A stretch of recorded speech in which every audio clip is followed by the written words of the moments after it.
Сәлеметсіздер ме, қымбатты достар? Здравствуйте, дорогие друзья! Продолжаем наши уроки. Сегодня у нас второй урок, екінші сабақ. Тема урока көптік жалғау, множественное число. Сұрақтары, вопросы, кімдер, нелер. Жалғаулары ларлер, дардер, тартер. Здесь даны мягкие и твердые звуки. Синим даны слова, к которым мы будем присоединять окончания.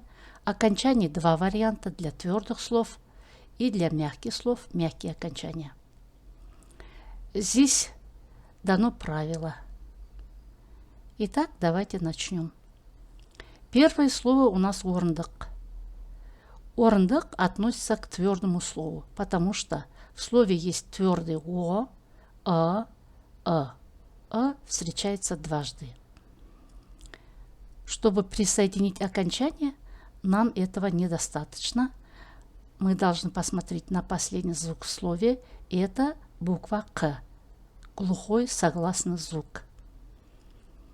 Значит, и окончание должно начаться с глухого согласного. По принципу подобное притягивает подобное. Итак, сюда мы подберем окончание тар.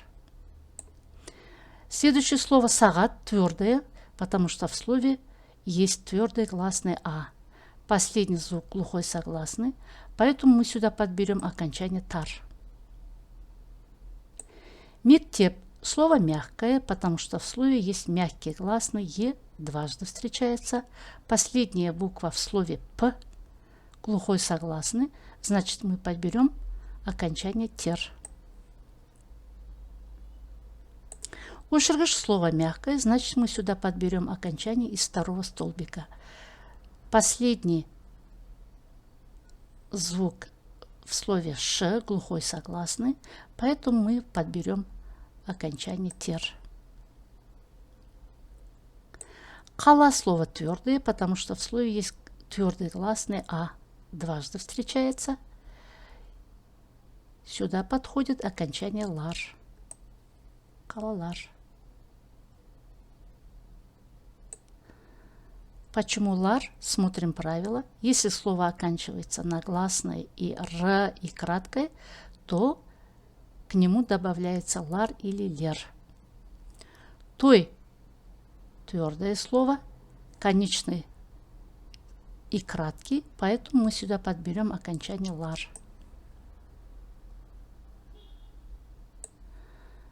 Эти слова похожи, оканчиваются на и краткое, поэтому мы подберем лар или лер, а подбираем мы лер, потому что слово мягкое.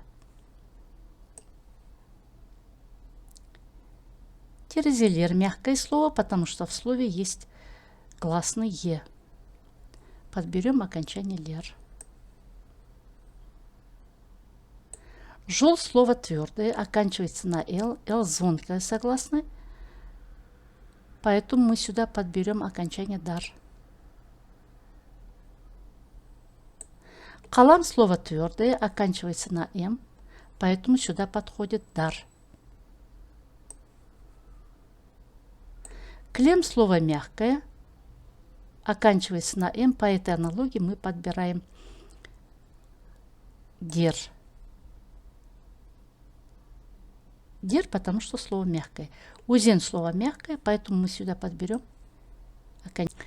В казахском языке слова в основном твердые или мягкие, но есть и исключения. Это сложные слова, которые состоят из двух корней, и слова иноязычного происхождения.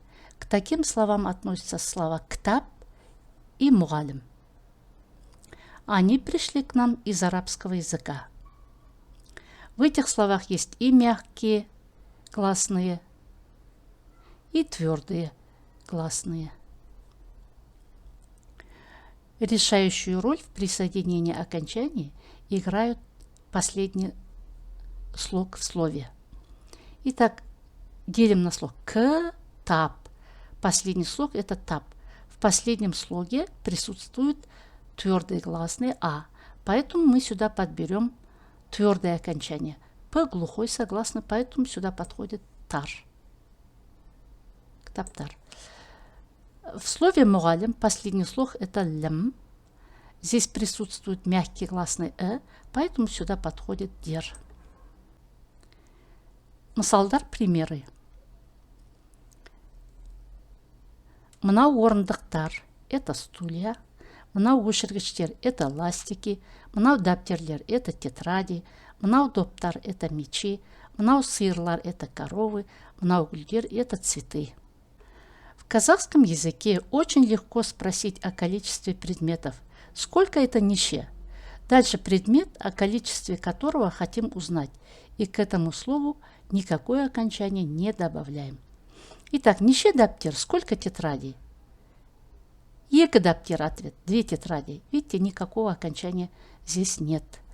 Итак, даптер это тетрадь, даптерлер тетради, екі даптер, 2 тетради. Қалам ручка, қаламдар ручки, екі қалам, 2 ручки. Но здесь нужно запомнить одно простое правило. Если есть цифра, то убирается окончание. Если нет цифры, то прибавляется окончание. Итак, бір кітап, екі кітап, тар не нужен, потому что есть екі. Үш кітап, тар не нужен, потому что есть показатель множественности үш. Или же кітаптар. Бір доп, 4 доп, тар не нужен, 5 доп, тар не нужен, или же доптар. Итак, сегодня мы с вами познакомились со множественным числом в казахском языке. Множественное число имеет 6 окончаний, 3 твердых окончания и 3 мягких окончания. А также мы узнали, как спросить по-казахски о количестве предметов. В казахском языке один показатель множественности. Если есть цифра, то не нужно окончание. Если есть окончание, то не нужно цифры.